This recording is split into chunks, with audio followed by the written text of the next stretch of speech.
banyak sekali perubahan yang terjadi pada diri saya. Salah satunya adalah saya bisa lebih tumbuh lagi, istilahnya sebagai pribadi saya bisa banyak belajar dari teman-teman yang lain seperti itu. Di dalam training ini mengajarkan kepada saya tentang arti sebuah keterbukaan, yang mana memang saya masih memiliki satu rahasia besar dalam hidup saya, dan pada forum ini saya dituntut untuk benar-benar all out, saya benar-benar terbuka, sehingga itu mengurangi beban pikiran dalam hidup saya.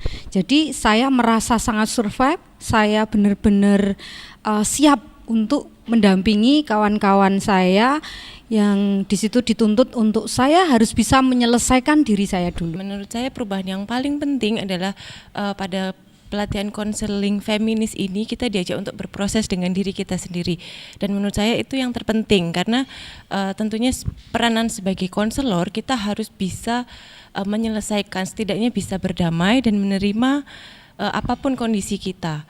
Jadi pada pelatihan konseling feminis ini kita diajak berproses dengan diri kita sendiri untuk healing diri kita sendiri, dan itu menurut saya adalah penting karena kita bisa memberikan konseling yang baik ketika kita juga sudah selesai berproses dengan diri kita, pastinya seperti itu. Khususnya perubahan dalam diri saya, yaitu tadi pada saat saya belum bisa terbuka, belum bisa menerima tentang diri saya dan memahami pentingnya keterbukaan itu, juga kebersamaan dan juga kekuatan yang ada pada diri saya, tentunya saya tidak akan bisa 100% bisa memahami tentang kawan-kawan perempuan. Saya pikir adalah sebagai seorang advokat, saya berharap ini adalah pembelajaran yang sangat luar biasa bagus karena cara mendengarkan itu sangat luar biasa diharapkan dan tidak selalu memberikan kamu harus begini, kamu harus begini, kamu harus begini. Jadi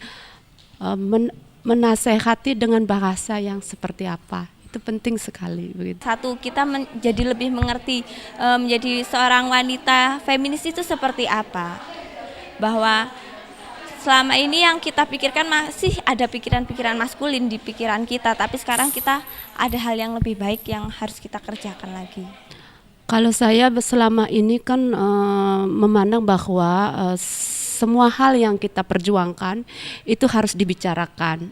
Jadi tidak harus diam, tetapi apa yang kamu inginkan, kamu harus perjuangkan, kamu harus bicarakan, dan capacity building kita juga harus secara penuh kita bisa kedepankan. Tetapi yang terpenting di sini saya mendapat pencerahan bagaimana mempergunakan rahim, itu sebuah kekuatan dari perempuan untuk bisa kemudian bagaimana memperjuangkan itu adalah kekuatan itu datang dari rahim itu, kemudian kita sebagai perempuan bisa selain berbicara juga memandang itu sebagai kekuatan, tidak untuk menguasai, tetapi bagaimana kekuatan itu dipergunakan untuk pencerahan dan mengajak semua orang, semua pihak untuk berjuang bersama. Kita tahu bahwa sebagai seorang konselor itu tidak harus memaksakan keinginan kita terhadap konseli untuk menyelesaikan masalahnya. Justru kita harus memberdayakan para konseli kami untuk dia mau berkreativitas sendiri, menyelesaikan masalahnya. Manfaatnya untuk orang lain ya tentunya ketika kita bisa berproses dengan diri kita sendiri, kita bisa menerima, salah satunya ya kalau untuk konselor ya, kita juga bisa menerima kekurangan apapun kondisi orang itu, kita bisa menerima itu sebagai suatu perbedaan yang untuk dimengerti, seperti itu. Manfaatnya bagi saya sangat besar karena saya merasa sangat fresh, saya merasa sudah selesai dengan diri saya, itu yang terpenting begitu ya. Nah, manfaatnya bagi kawan-kawan saya tentunya ini berpengaruh pada proses konseling yang akan terjadi. Jadi pada saat saya sebagai konselor ini didatangi oleh kawan-kawan konseli, itu saya di sini tidak akan mudah terpengaruh, atau biasanya saya cengeng begitu ada kawan konseli yang datang itu dengan mengharu biru menangis, itu saya juga akan ikut menangis. Tapi insya Allah setelah adanya training ini saya tidak akan cengeng lagi dan saya siap mengadvokasi mereka secara total. Kalau kemudian pelatihan ini saya pergunakan dengan sebaik-baiknya sebagai sebuah konselor itu adalah memberikan semacam alternatif penyelesaian dan menyerahkan kemudian kepada konseli sendiri untuk mengambil sebuah keputusan. Manfaat yang dirasakan oleh konseli, satu, mereka akan merasa lebih mandiri dan mampu menyelesaikan masalahnya tidak bergantung pada orang lain. Itu pasti manfaat yang akan mereka dapatkan.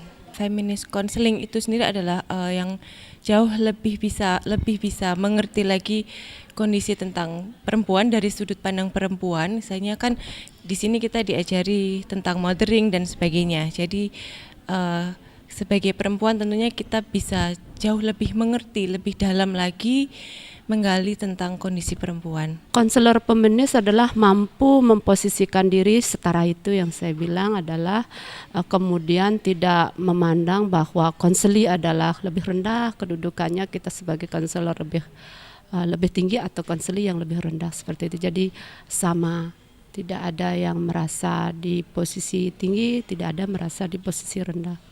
Bersama-sama mencari penyelesaian yang terbaik, seperti itu.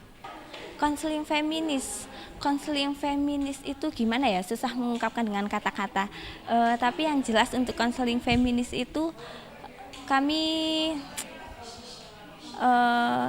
lebih banyak mengobrol dari hati ke hati antara konselornya dan konselinya, bahwa hubungan batin itu harus ada sebelum kita melanjutkan seksi konseling yang lainnya.